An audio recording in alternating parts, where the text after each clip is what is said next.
We need to stop the online speculation about celebs' health. Ariana Grande has just spoken out about the body shaming that she's faced online recently in a really powerful TikTok video. She asked fans to be gentler and less comfortable commenting on people's bodies no matter what. She said that the body that people had been comparing her current one to was when she was on antidepressants and she was eating and drinking a lot because she was going through some of the lowest points of her life.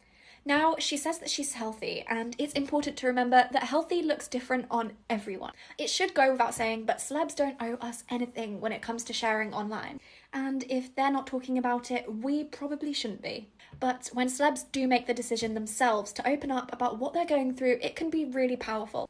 Tyson, who you might know from MrBeast, has revealed that they've been on hormone replacement therapy, or HRT, since Feb this year. Since then, they've been using their socials to educate about HRT and says they are looking forward to having more conversations about it in the future.